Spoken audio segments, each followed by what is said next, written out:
People didn't feel they could be sure their children were safe until they actually saw them and held them.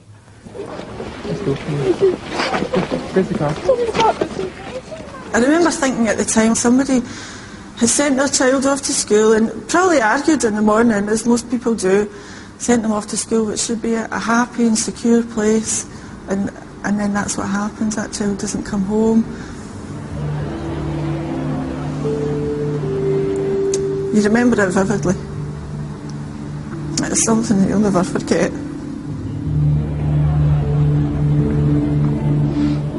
And then step by step started learning more and started being drawn into what was happening more and more as I found out what class it was moved to a house where other parents with children in the class, including friends I knew were there. Then we get moved into the staff room, and suddenly the pressure feels more and more intense because the odds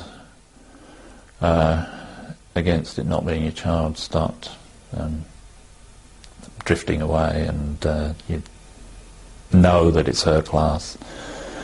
Know by then that some children have been killed, some children have been injured. But not officially. The worst thing was that the police wouldn't tell us anything.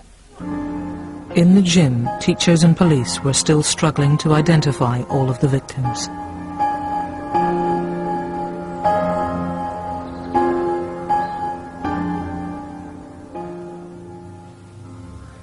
I know there was one lady who was helping. She came up and when I was in nursery, and she asked me if there were any blankets, and I went to pass her my coat, and she said afterwards, she said, "Nora, when you did that, I thought, I can't take your coat," because she knew what would be happening to it. But I didn't know it, I didn't know that. I just thought it was keeping the child warm. Well, you just switch through all the possibilities. There's the hopeful one, that Sophie's somewhere obviously traumatised, because we were quite aware then that this was not a minor incident, but hopefully unharmed otherwise. Right through to, well, what am I going to do now she's dead?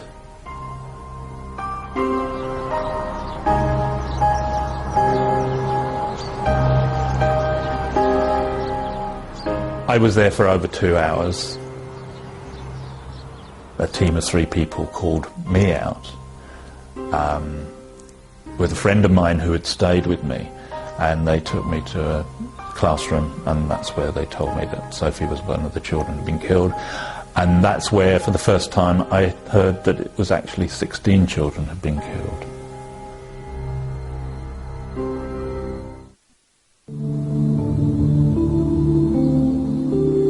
In March 1996, Thomas Hamilton walked unchallenged into Dunblane Primary, carrying guns and enough ammunition to kill every child and teacher in the school. It was literally a lottery as to who lived and who died. It was an absolute lottery, because that's something that I've spent a lot of time thinking about. Why did I survive and other people didn't? The assembly hall was empty, so Hamilton showered a class of infants in the gym next door with bullets. Primary 1 teacher Gwen Mayer and 16 children died. 11 others and 3 teachers were seriously wounded. I felt relief that not all the children had died, because that could easily have happened, and that all of them who survived the first few hours pulled through. It didn't matter who you were, where you lived. It just didn't make any difference. On March 13th, we were levelled. Why Dunblane? Why did it happen here? You can imagine it happening in a big city, but not in a place like Dunblane.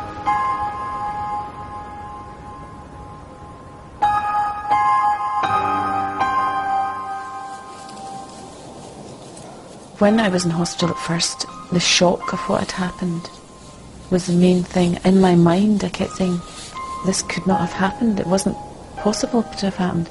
And the way I dealt with that was every time I had a visitor was to tell them what had happened. And I would go through it and go through it and go through it. And it was my way of sort of trying to come to terms that what had actually happened that morning in front of my eyes was real, even though I had the physical injuries to show it was real. It was undescribable how distressed we were, and although I was pleased that my children had survived and very, very relieved, I felt guilty because I knew that, you know, other parents were going through what they must be going through.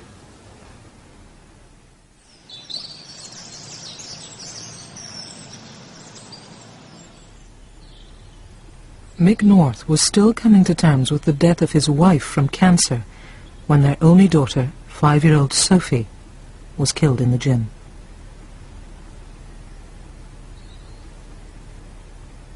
It was obviously a very close relationship that we had. She liked drawing, she liked watching videos, she liked going to parties and playing in the ball pool and various things like that. She liked going swimming. She'd become a very bright, intelligent, talkative, friendly girl, and a pleasure to be with. And I know how irrational it is, but you think of all sorts of ways in which she needn't have been there, needn't have moved to Dunblane. I couldn't keep her off school, but it still doesn't make you stop feeling guilty. I mean, particularly as I'd made promises to Barbara about making sure Sophie was all right. Deep in shock, this small community became the focus of worldwide attention and overwhelming grief. I never thought of picking up the phone and someone in New Zealand saying, will you put flowers at the school, someone from New York. The messages were terrible to write. There was poems, there was just simple lines, there was obviously folk who'd thought hard and long about it. I still got a lot of the messages to this day. I have a folder with all this stuff in it and I can't bear to throw it out. But I don't open it up. I don't, it's there, but I don't look at it now. I didn't see the flowers until the day of Sophie's funeral. And I went back to the house where other people who'd been to the funeral had congregated. And I just couldn't stay there. So an old school friend of mine who'd travelled up and I went out for a walk. And I think I must have been aware that there were flowers, but we just came upon them as we were walking along Doon Road outside the school.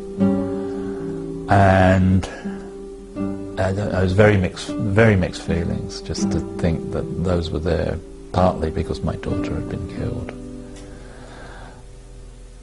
It was also a strange feeling going up to the cemetery, because after a few days the flowers were transferred from the street up to the cemetery. And it was quite windy, I think, the first time I went up there, and there was a field of cellophane flowers, and they were rustling. And sometimes when I go to the cemetery now, and there's just one bouquet of flowers somewhere, and you hear that rustle, that brings that back.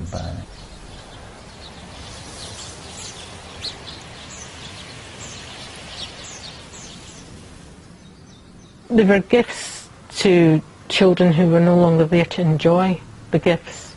You know, teddy bears should be given to children to play with, not laid in their memory outside a school that they've went to school with.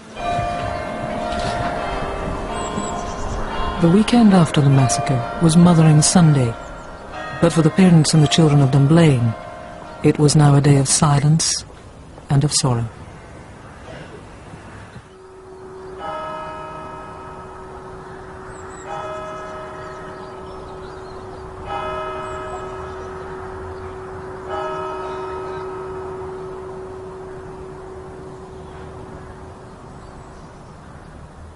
It was hard going back into the Sunday school afterwards because there was missing children, and to go into the cupboard and find things that they had done